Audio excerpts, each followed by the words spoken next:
noite. Vamos lá. Hoje eu vou fazer o fechamento semanal, tá? Nós continuamos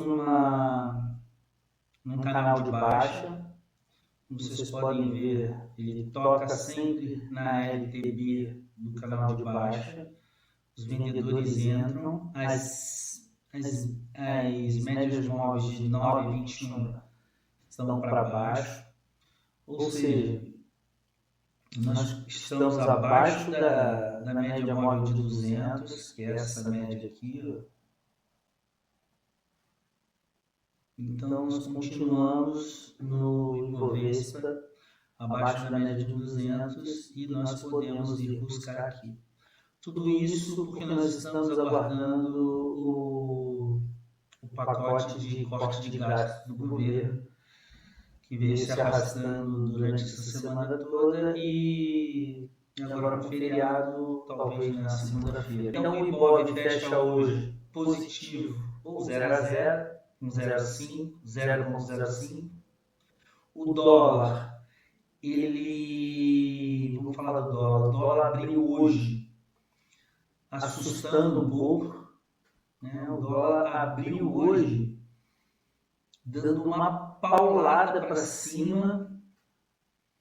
Ele chegou a bater 5,083 e depois recuou, tá bom? Então ele veio aqui em cima, parecia que ia andar e depois veio se ajustando e fechou com 5,789. O dólar está trabalhando aqui, ó, nessa região. Vamos ver. Então, ele tem trabalhado aqui, ó, nessas últimas 4 semanas, ele tem trabalhado nessa região aqui, ó.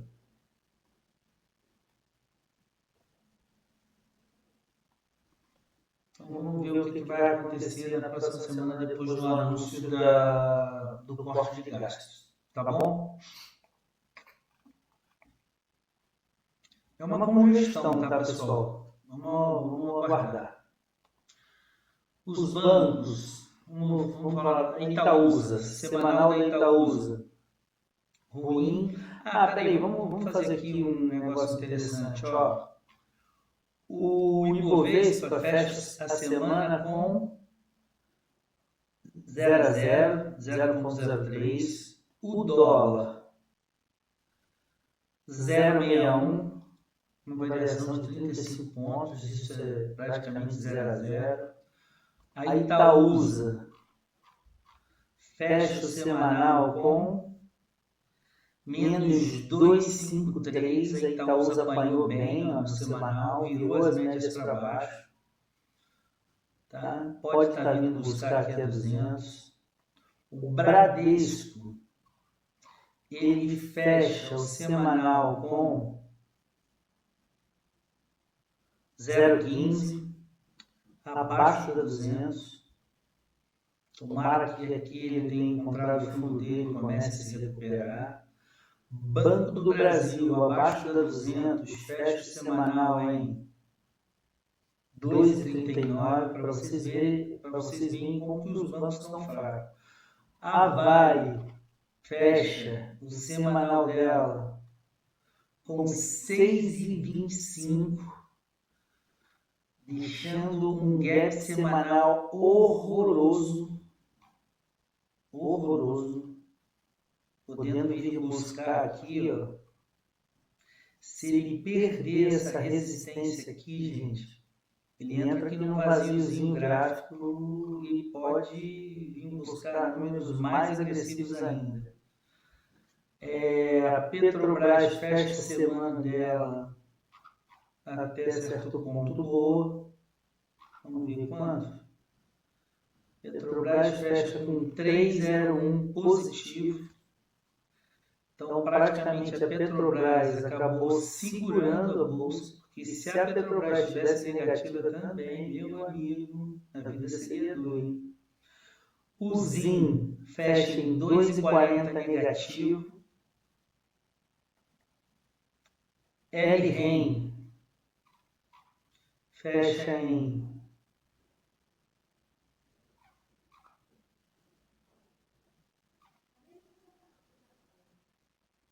A LREN fecha em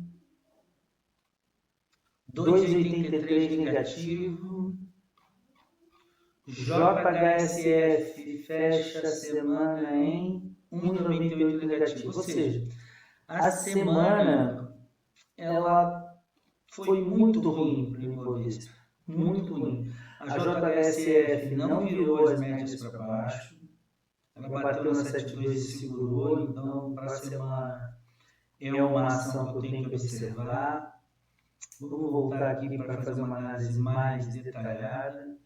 Itaúsa está feia.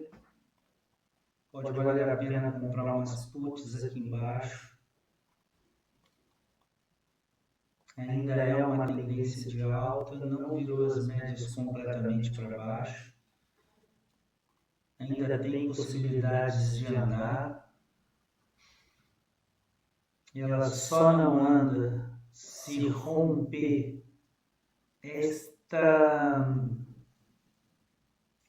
se ela perder essa resistência aqui, ela muda a característica.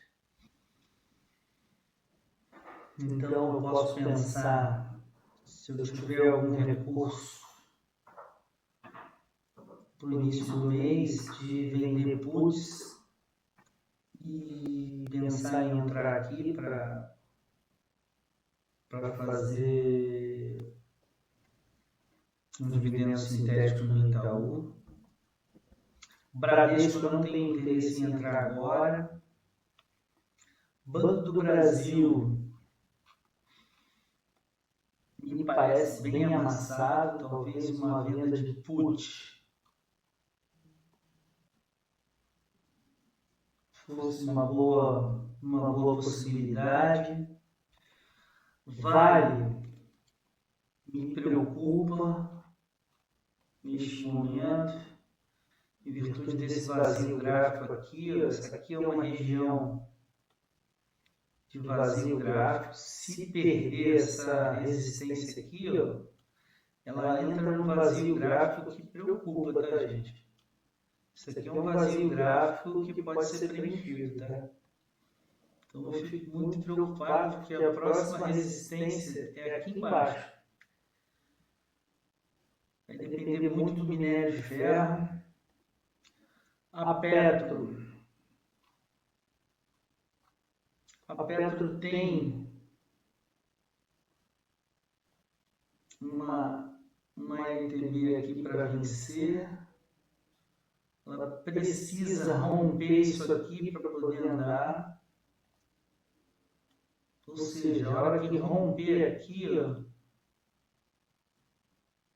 ela começa a criar um pivôzinho de alta e aí começa a engrenar. O ZIM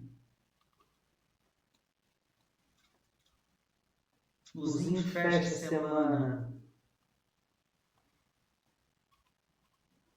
não muito bem, chegou a romper aqui, tomara que tenha achado o fundo. Como vocês podem ver aqui, eu estou comprado nesse papel. Eu só não estou perdendo dinheiro porque eu tenho as vendas de put e de call. E então eu tenho a venda de put de 225, que acabou virando pó. Né, que eu compraria mais 1.500 ações a 5,70 e quando ela fechou a 6,10 esse prêmio virou pó e eu entregaria ela a 6,90. Como ela fechou 6,10 também virou pó, então eu recebo. Eu já recebi antecipadamente 105 mais mais esses 225, então são 330. Então tá tudo bem. Então na verdade eu tenho médio desse papel a 6,12, então eu tenho mesmo de verdade R$30 de de diferença de médio desse papel. Então, como eu vou continuar vendendo call e put desse papel, eu vou descendo ainda mais o médio dele. Então, nesse próximo exercício, eu vou vender mais put e call desse papel. Deixa eu tirar esse estudo aqui, ele não faz mais sentido. Tá bom? Então, na próxima semana, eu já vou alimentar a planilha da Usim, já com as novas operações. Eu vou até tirar essas linhas aqui que estavam marcadas com as linhas de marcação da call e da put vendida. Eram essas aqui, aqui ainda estão marcadas, mas vai sumir essas marcações porque estão vencidas essas opções. Tá bom, pessoal? Pessoal, eu vou ficando por aqui. Obrigado. Ótimo feriado para todos. Fiquem com Deus. Essa situação de venda de call, venda de put, prêmios, de opções, isso eu vou passar para vocês em um outro momento, tá bom? Então, o mercado fecha bem complicado, ainda no canal de baixa, tá vendo aqui? Com bastante pavios quando bate aqui, ó, na parte de cima do canal. Enquanto não fechar essa situação, somente após a definição do corte de gastos, se haverão mais aumento de taxa de juros pelo cupom, é que nós vamos saber como que vai ficar a nossa bolsa. Mas, assim, de verdade, eu não acredito que haverá este ano rally de Natal como nos anos passados, tá bom? Fiquem com Deus, uma boa noite e vamos nos falando. Vou ficando por aqui.